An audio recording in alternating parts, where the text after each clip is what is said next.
All right, hello, and welcome to one of my mini interviews with people that I meet around the internet who inspire me in my business. And this week I am speaking with Christine Tremblay, who has an amazing new tagline that we've just been discussing. And Christine helps women to use the power of storytelling on their blog to dominate in their market. So I'm really keen to hear more about this. I have invited Christine to come and chat with us because she has a story up her sleeve that I haven't even heard myself firsthand yet. But as soon as I heard that this is what she had done, I was like, oh my goodness, can we chat? I would really love to hear this story. So I'm going to be hearing it for the first time on this call. And welcome, Christine, to my little corner of the internet. Thank you. Thanks for having me. No problem at all. So, okay, I'm going to reveal a little bit about the fact that you have a very established background in the world of blogging and using storytelling, blogging to grow business and presence online. And the thing that I've been referring to, so that people know what I'm talking about, is the fact that you have an amazing claim to fame in the story you have, is that you named WordPress. I did. That is my geek claim to fame, is that back in 2003, I always have to double check the year. Back in 2003, actually the story goes a little bit further back than that. Matt Mullenweg, who created WordPress, developed WordPress, is from Houston, Texas in the USA, where I live. And so I've known Matt since he was a teenager. And what a lot of people don't realize, because WordPress is so big and so prevalent, is he was like 17. He was still in high school when he started working on WordPress. And it didn't have a name. You know, he was just developing the software. And I told him at the time, just in passing, that I'm good at naming things. I used to help a friend name different products for her business, etc. So my little secret hidden talent was that I was good at naming things. And he came to me at South by Southwest in 2003. It was his very first South by Southwest. Nobody knew who he was. He was like the hidden, undiscovered gem. And we were in a corner talking because at this point in time, nobody knew him. So you could actually sit and have a long conversation uninterrupted with him. And he said, you know, it's ready. It's ready to be launched. I need a name. And I was like, okay, well, give me a few days. Let me think about it. And we talked about the printing press and how he really expected, and wow, was he ever right, that WordPress was going to put so much power in the hands of the people that, you know, much like the printing press did years and years ago. So a few days later, I was at my corporate job at the time. I was working in the legal field, and late in the day, I called him and left him a voicemail message, possibly screaming into the phone that WordPress was the name. He had to name it WordPress. Like, WordPress, you have to name it WordPress. However, WordPress.org was the only URL available at the time. WordPress.com was taken. Oh. And so these are like the little facts that a lot of people aren't aware of, because people always, when you tell somebody to go use WordPress, a lot of times they go to WordPress.com and set up an account there. And they wonder why the version that you download is at .org. But that's actually why. WordPress.com was taken. I told him on the voicemail, I said, WordPress.com's taken, but there's nothing there. The site wasn't being used for anything. .org's available. And call me back and let me know if you want me to register it for you. And he called me back and he said, I'm at a coffee shop right now. I'm registering it. And with his logic being that WordPress was going to be such a big, foundational thing for people, that using the .org actually made sense. That it was in a way, an organization. We had many conversations back at the time about, would he charge for WordPress? There was another big blogging software at the time that had, and this is part of how WordPress really grew so big, is this other blogging software decided to charge for their software. And when they did that, a lot of people got angry. It had been free, and now you're telling me I have to pay for it. So a lot of people left and went to WordPress. For the first 8 months or so that WordPress was out there, I was still using the other blogging software. And the WordPress.org website actually linked to me on the bottom of the page. It said, "Thank you to Christine for the name." Wow. And it was linking to my website that wasn't using WordPress. Um, so part of the untold story of the naming of WordPress is Matt actually came to my house and migrated me to WordPress on his own so that I would finally be using WordPress. Um, and at the time, I was one of my personal blog had more comments than I think he said more comments and more blog posts than any other blog that had ever migrated into WordPress. I asked him a few years later, I was like, why did you do that? You know, why did you come over to my house and do it? And he actually was afraid at the time that it would break. Oh. You know, so WordPress was developed with the intention of WordPress.org, the version that you download, that you host for yourself, would always be free. And Matt's still a really huge believer in open source and sharing source code with other people. That particular software, I'm pretty confident there will never, ever be a reason to pay for it because of that, because he believes in sharing that that information with other people and other people building on it and growing it into bigger and better things. We were talking before the call about how now people use WordPress for so many things, not just for blogging. And it's, you know, initially it was built just for blogging. And there were little features that the other blogging software offered that Matt was like, no, WordPress doesn't need that. That was now built into it, like the ability. I mean, I think Pages was always there from the beginning because you always needed an about page. But there have definitely been small little things over the years that have now become part of the software that, you know, it wasn't seen. But I think that's, you know, the power of building something is learning that a lot of times, like, we launch our websites and we think this is going to be a static thing that we just create, you know, one and done, like we created it, we never have to touch it again. And I think, you know, it's important, you know, everything in your business grows and changes and morphs over time. Right. So, especially online, I think that's so true. You know, I think that, and this is what I love especially about WordPress, is the fact that it has grown and evolved, and now because it's so widely adopted, the amount of plugins and functionality and developers and genius there is around WordPress is crazy. And I wonder if, you know, obviously, like you say, that those early conversations that he knew this was going to be a big deal for people, I wonder if he could ever have known exactly how big it could have got. I know that he knew it was going to be a big deal. But looking back on those conversations back in 2002, 2003, no, I don't think he had any idea how huge it was going to eventually be. So what did he think? Who did he think was going to use it in the early days? Like, I think it was going to be bloggers, right, and people that told their stories. And back in 2003, people weren't monetizing blogs like they do now.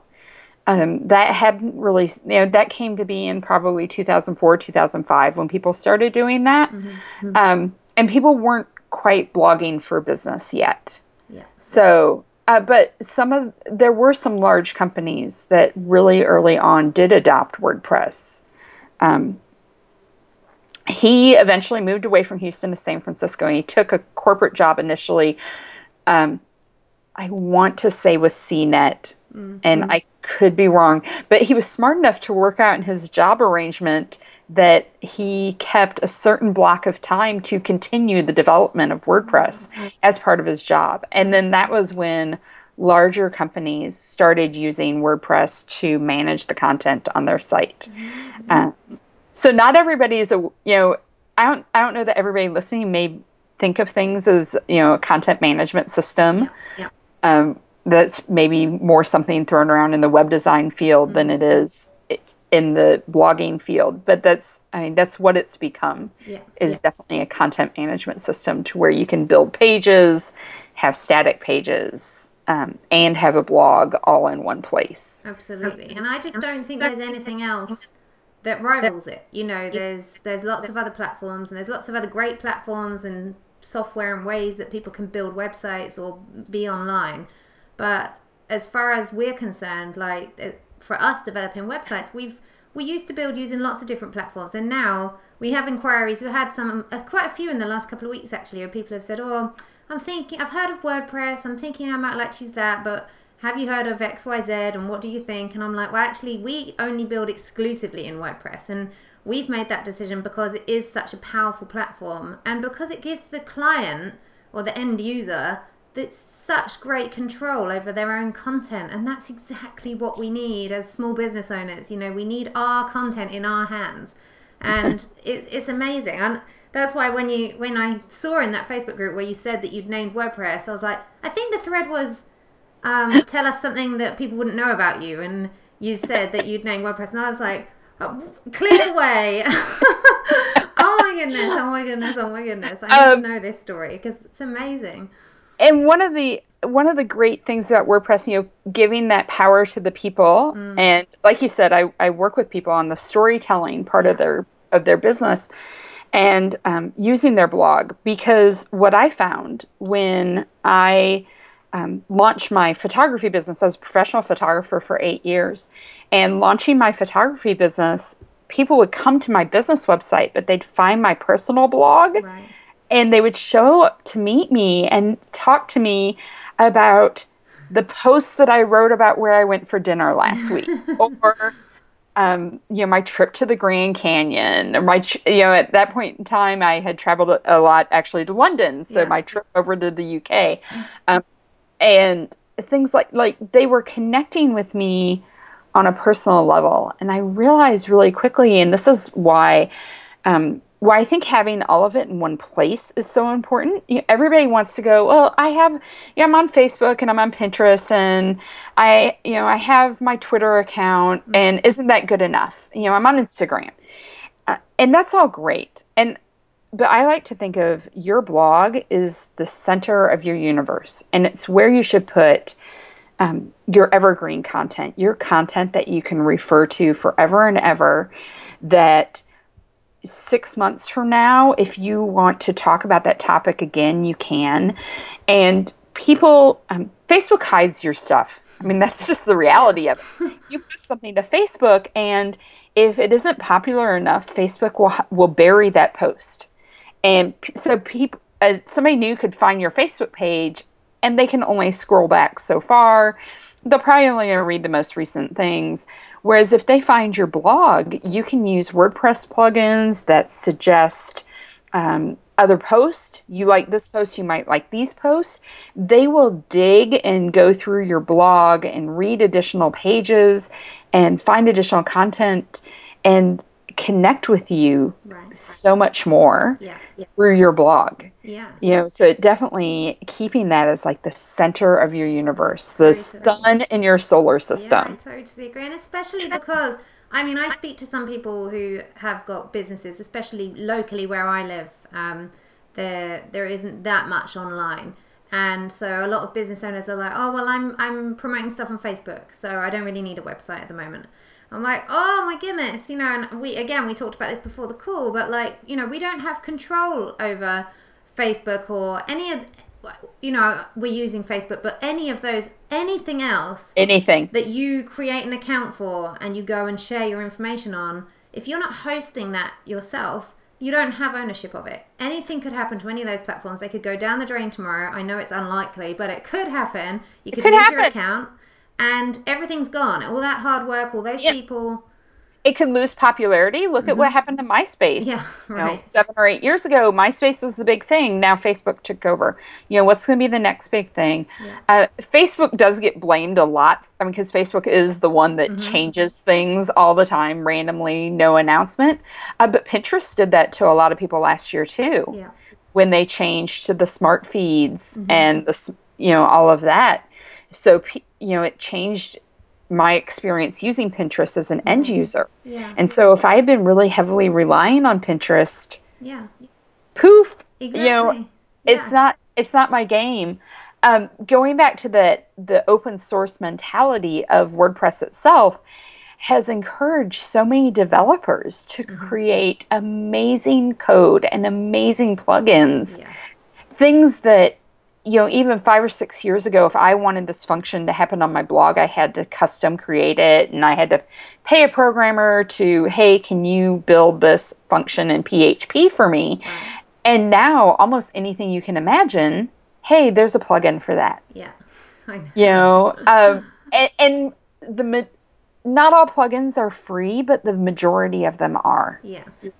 And I mean, it's so amazing the power and all the things that you can do with your blog because of it. It really is. It really is. And I think the thing for me is just the fact that, as we said before, things are ever evolving. Your business is ever evolving. The internet is ever evolving. Technology is ever evolving. And, we're talking about all those third parties. They're ever evolving too. What we can control in our little spots on the internet is what we're actually molding and shaping. And that is the content that we host in our own spaces, so on our websites. And that, for me, is why WordPress is a complete no-brainer, which is why when I found the woman on the internet who named WordPress, I was like, oh my goodness. So you must have like a whole army of people coming to you all the time for naming inspiration. Like, I do actually sometimes. I met somebody that worked for a marketing agency one day, and I told her that, and she was like, "Can I ever, like, if we're stumped for a name, can I call you?" Right. And I'm like, "Okay." The downside to it is, at one point in time, I think I owned about 100 URLs because every time I think of a great name for something, I go register the URL. You'd be crazy not to, given that Right. story. I've let a lot of them lapse over time because they just aren't a good fit. Yeah. A few of them I've let lapse, but with a little bit of sadness and remorse. Like, oh, I really want. Oh, okay, it's not worth $10 to keep it, but oh, I really want to. Oh, it is a tricky one, that URL thing, and you can become a hoarder before you know it. It turns into a very expensive hobby. It's because they're so cheap. It's like, I can just buy loads of them. It's like buying penny sweets. Before you know it, you spend a fortune. It's all good until it comes to renewal time. So right, and, fortunately, they're all spread out over the year, so it just feels like I'm renewing like $20 at a time. Oh, that's easy. Oh wait. Then I did the math on what I was paying for a whole year, and I was like, okay. Time to let go of this habit. GoDaddy is on to me. GoDaddy actually called me last week and pointed out, if you renew, I think it was like 20 at a time, you get a discount. Right. And I was like, oh, you guys are on to me. Yeah. Oh my goodness. So what's the future for you then in your ChristineTremolay.com? I know that we were talking a little bit about the fact that you're, again, evolving. That's what this whole thing has been about. But tell us a little bit about what the future holds for you. I am in the midst, actually, of developing a class to help people go through the storytelling process, finding what is their story, getting comfortable sharing their story online. We get so stuck in the mindset of, this is my business blog, and so I have to be very businessy all the time. But that's not true. And that's, in my photography business, I consistently had a fully booked calendar, 6-figure business for 8 years in a row that completely links back to the fact that I was sharing who I truly was, my own stories online. And granted, not just on my blog, but on social media too. But keeping them on your blog means people can find them later on. Sure. So helping people get through the hurdles of blogging, I know it's very intimidating to people. A lot of people are afraid of it. Yeah. And finding that balance of what's okay to put out there and what isn't. Everybody has to find their own safe zone of what's okay to share. Yeah. And all of that. So I'm in the midst of developing that. I have webinars coming up. I'm still on the fence between the YouTube channel or a podcast. Or maybe it will end up being both. Who knows? So lots of content creation. This year is the year of content creation for me, over and over again. That sounds exciting. I'm definitely staying tuned to see what that story is. So this story that we're just talking about today, I know that when I pounced on you and asked if we could do this call, you'd said, because lots of people were asking, I wasn't the only person that was asking. No. Lots of people were like, wow. And so I know that this will probably be my most watched YouTube video ever. So thank you for that. And yeah, I guess you were saying before that you hadn't written this story. This isn't a story that's written down yet. So yeah, I'll look forward to seeing your version written when you come to write that story yourself as well. I wanted to save it to be really fresh for you. Oh, I really appreciate it. I really do. And I felt exactly the same. That's why I didn't want to ask you any questions in our little warm-up thing that we did, because I was like, I want to be really in it and hear it. And I think that's the thing, you know, again, this is about being us and, you know, sharing what we have as our stories. Whereas if you're hearing a story, you know, that you've already heard, it's, you know, I'd be sitting here going, ah, cool, you know, whereas hearing it for the first time is a different experience for me, and also it's a different experience for people who are participating in whatever it is that we're sharing. So yeah, I think it's been a really great insight into how you've got to where you are and what your background is. And yeah, thank you so much for stopping by to share it. I will share the link to your website below this video so that people can stop by, and I'm sure loads of people have other questions. So perhaps if we invite questions in the comments below, then we can answer other things, because I'm sure as well you've probably got things you'll remember later. Go, oh yeah.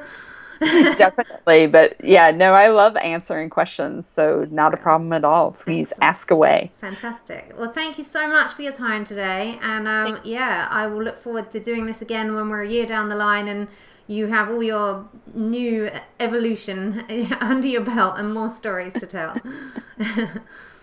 Wonderful. Thanks so much. Thanks.